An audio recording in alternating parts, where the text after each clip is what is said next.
सभी को राधे राधे। जय श्री कृष्णा। कार्तिक महात्म्य के आज तीसरा अध्याय करेंगे।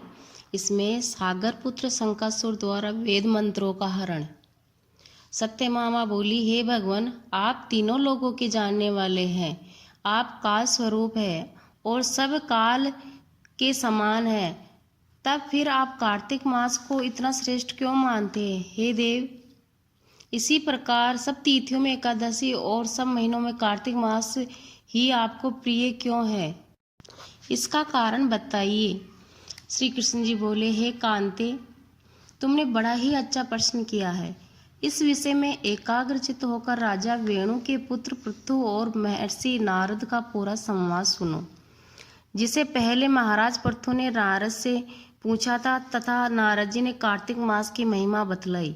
नारद जी बोले, पहले समय में सागर का पुत्र शंकासुर नामक राक्षस त्रिलोकी को मथ डालने वाला महापराक्रमी पैदा हुआ था। उसने अपने पराक्रम से संपूर्ण देवताओं को जीतकर स्वर्ग से निकाल दिया और इंद्रादि संपूर्ण लोकपालों के अधिकार अपने हाथ में कर लिए। सब देवता शंकासुर के भय के मारे अपने अपने स्त्री पुत्र और को साथ लेकर वर्ष पर्यंत सुमेरु पर्वत की गुफाओं में रह रहे थे। तब शंकासुर ने विचार किया कि मैंने देवताओं को तो जीत लिया, परंतु वे अभी भी बहुत बलवान मालूम होते हैं। हाँ, मैंने जान लिया कि वे सब वेद मंत्रों से युक्त है, इसी से वे बलवान हैं। अतः उनके वेद मंत्रों का हरण कर लिया जाए तो वे सब स्वयं ही बलहीन हो जाएंगे। ऐसा सोचकर शंकासुर सत्य लोक में गया, जहाँ भगवान उस समय सोते हुए थे। उसके मन में चोरी की इच्छा हुई थी। इस कारण जब वह वेदों को चुराने लगा तब बीजों सहित वेद मंत्र भी उसके भय के कारण इधर उधर पानी में छिपने लगे। तब शंकासुर उन्हें खोजता हुआ समुद्र के अंदर विचरने लगा, परंतु उसने वेद मंत्र इकट्ठे नहीं मिले। इधर ब्रह्मा जी सब पूजन सामग्री लेकर सब देवताओं के साथ बैकुंठ लोक में भगवान विष्णु की शरण में गए। वहां भगवान को जगाने के निमित्त ब्रह्मा जी मधुर वाणी में गाने बजाने लगे और गंध धूप दीप आदि से बार बार पूजा करने लगे। उनकी पूजा से संतुष्ट होकर भगवान ने नेत्र खोले। तब सब देवताओं ने सहस्त्र सूर्य के समान कांति वाले विष्णु भगवान के दर्शन किए। पश्चात सब देवताओं ने षोडोपचार से पूजा की, फिर साष्टांग दंडवत करके पृथ्वी पर गिर पड़े। तब तो प्रसन्न होकर भगवान उनसे कहने लगे, हे देवगणों, मैं तुम्हारे पूजन भजन कीर्तन आदि कार्य से बहुत प्रसन्न हूँ।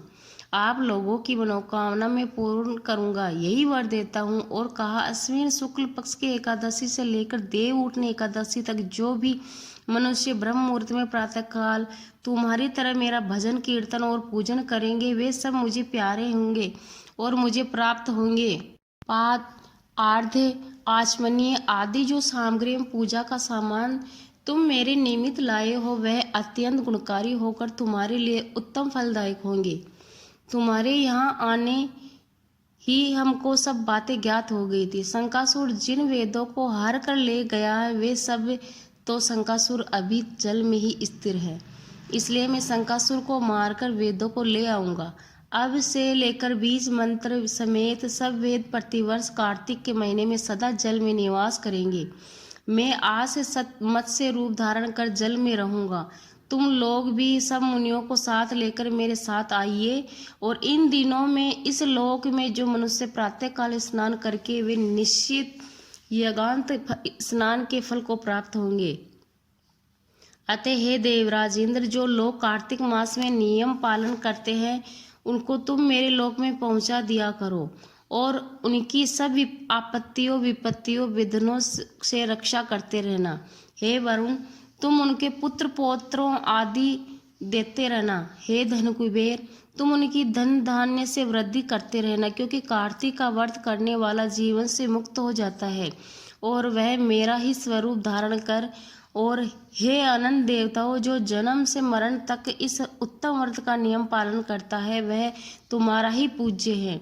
तुम लोगों ने मुझे एकादशी के दिन जगाया है, इसलिए यह तिथि परम पवित्र है और सदा मानने योग्य है। यह तिथि मेरे लिए परम प्यारी है। देवगणों, विधि पूर्वक किए गए ये दोनों व्रत प्रत्येक प्राणी को मेरे ही समीप पहुंचा देते हैं। इनके समान न कोई तीर्थ है, न कोई दान है और न कोई व्रत है जो स्वर्ग दे सके। बोलो राधे राधे, जय श्री कृष्णा।